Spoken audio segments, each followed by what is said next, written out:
দুদিন থেকে যে পরিমাণে গরম পড়েছিল, আজকে ভোরবেলা থেকে বৃষ্টি হয়, আবহাওয়াটা বেশ আরামদায়ক লাগছে। তো তোমরা তো জানোই কালকে রাত 11টার সময় আমি বাবার বাড়ি থেকে শ্বশুর বাড়িতে চলে এসেছি। তো নেক্সট ডে তোমাদের সঙ্গে দেখা করছি। এখন বাজে সকাল 8টার মতো। তো আমি এখন মুড়ি ভিজিয়ে দিচ্ছি আমার হাজব্যান্ডকে, কারণ আমার হাজব্যান্ডের না এই গরমে ওর পেটের অবস্থা খুবই খারাপ হয়ে গেছে। তার মধ্যে ওকে আজকে সকাল সকাল একটু বেরোতে হবে একটা খুব শুভ কাজে। কাজটা হোক, তারপর তোমাদেরকে জানাচ্ছি, আগে থেকে কিছু বলবো না। আমি তো ওকে যেতে বারণই করছি, কারণ এত শরীর খারাপ নিয়ে গিয়ে কিভাবে যে থাকবে। কালকে সারা রাত না একদমই ঘুমোতে পারিনি, এমন অবস্থা হয়ে গেছিলো মনে হচ্ছিলো এখনই হসপিটালে ভর্তি করাতে হবে। তো যাই হোক, সকালে ঘুম থেকে উঠে মানে ডাক্তারের কাছে গেছিলো, ওষুধ নিয়ে এলো, স্যালাইন নিয়ে এলো।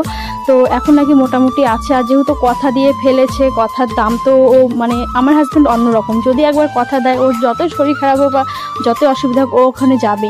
যেহেতু কথা দিয়েছে আর ওর যাওয়াটাও খুব দরকার আমি বুঝি, তো সেই জন্য আর বেশি জোরও করছি না। ও যখন যেতে পারবে তো সেই জন্য আর কি করা যাবে। ওইদিকে ও হচ্ছে স্নান করতে গেছে, ভাবলাম ভাত খেয়ে হয়তো যাবে, কিন্তু ভাত খেয়ে গেলে ওর অনেক দেরি হয়ে যাবে। সকাল সকালই বেরোতে বলেছে, সেখানে অনেকটা লেটই হয়ে গেল। তো এই যে দেখো 1 লিটার জলের মধ্যে আমি হচ্ছে স্যালাইনটা গুলিয়ে দিচ্ছি। এটা হচ্ছে গাড়িতে যেতে যেতে খাবে। আর যেখানে যাচ্ছে অনেকটা দূরেই যাচ্ছে, বাইক নিয়ে যাবে না, ও হচ্ছে বাসে করেই যাবে। তো এদিকে দেখো রেডি সেডি হয়ে মেয়েকে একটু আদর করে দিল, মুড়ি খেয়ে বেরিয়ে যাচ্ছে। ভাত আর খেলো না, এক হিসাবে না খাওয়াই ভালো, পেটটাকে একটু রেস্ট দিই। বৃষ্টি পড়ছে জন্য ছাতাটাও দিয়ে দিলাম। ও ছাতা নিয়ে যেতে চায় না, কোথাও গেলে না ছাতা বা এটা সেটা নিয়ে যেতে চায় না। ওর খুব ভোলার মন, কখন ভুলে রেখে চলে আসবে মনেই থাকে না। তো আমি বললাম বৃষ্টি পড়ছে, ভিজে ভিজে যাবে, টোটো করে যতই যাক রাস্তা পর্যন্ত তো ওকে হেঁটে হেঁটেই যেতে হবে।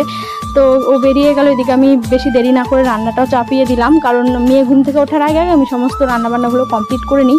আর কাঁচা কলারই তরকারি করবো। দুপুরে তো খাবে না, ও আমার হাজব্যান্ডের আস্তে আস্তে রাত হয়ে যাবে, তবুও রাতে এসে যেহেতু খাবে তো সেই জন্য কাঁচা কলারই তরকারি করবো ছোটো মাছ দিয়ে।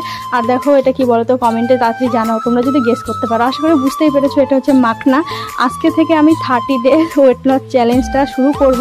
তোমরা যদি জানতে চাও আমি কি কি খাচ্ছি, কি কি এক্সারসাইজ করছি, তাহলে কিন্তু কমেন্টে জানিও, সেগুলো ভিডিও তোমাদের সঙ্গে শেয়ার করব। তো এই মাখানাটা হালকা করে রোস্ট করে নিচ্ছি, তাহলে খেতে কিন্তু ভালো লাগে। আমি এর আগে কোনোদিন খাইনি, ফার্স্ট টাইম খাচ্ছি। আসলে আমি চুটুর পুটুর খেতে খুব ভালোবাসি, তো যখনই একটু হালকা পাতলা খেতে ইচ্ছে করবে এটাই খেয়ে নেবো। তো বেশ ভালোই লাগলো খেতে। এদিকে দেখো লবণও আমি হচ্ছে চেঞ্জ করে নিলাম। আমি হচ্ছে সন্দুক লবণ খাবো, রেগুলার ইউজে যে হোয়াইট লবণটা হয় মানে সাদা লবণটা, ওটা খাবো না। ওটা খাওয়া নাকি খুব একটা ভালো না। এটা হচ্ছে হালকা লাল